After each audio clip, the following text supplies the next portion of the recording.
Magbubunot kami hinlubi. Oray namon kuan, paklawan.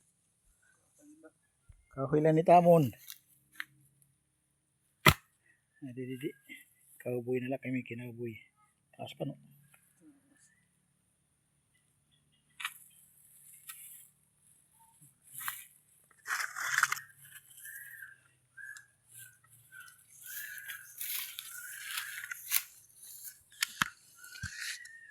Andito po kami sa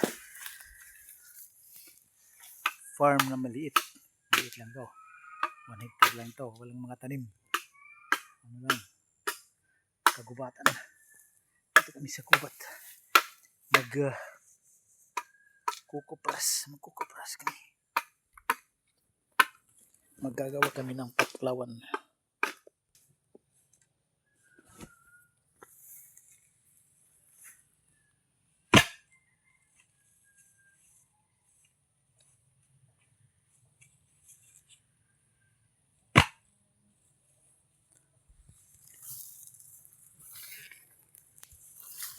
Ini akong kaupod. Si Kuya Paka. Litaw pa ito.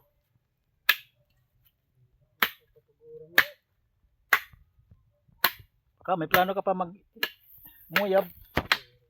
Parayin ako, no? Kakapuyan na yan mga babae. Palagi na lang siyang sinasaktan. Magpapakamatandang ulitaw na lang siya.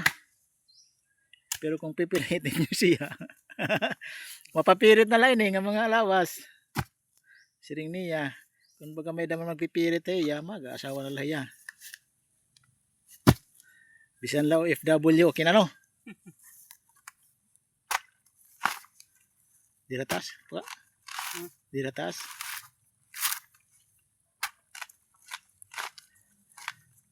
Yung mga matandang dalaga dyan na gusto ng mga mahihirap lang ng mga tao tulad ko, tulad namin ni Paka, isang kahig, isang tuka, ano Paka, mapapirit na lang ko niya.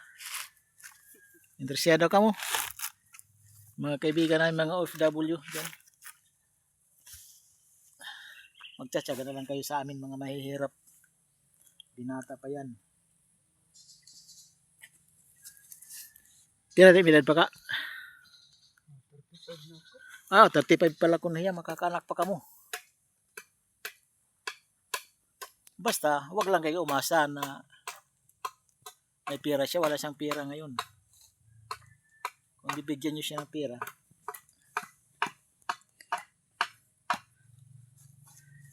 okay lang. Ito lang ang hanap buhay namin. Magkupras ng nyug. Yan ang ginawa niyang kuan. Lukad o nga to. Paklawan, sa amin pa paklawan. Dira taas pa ka. Naikid ka daw. Naikid pa. Okay. Ayos. Marami pa kaming tatanggalan ng bao. Ikaw ng bunot.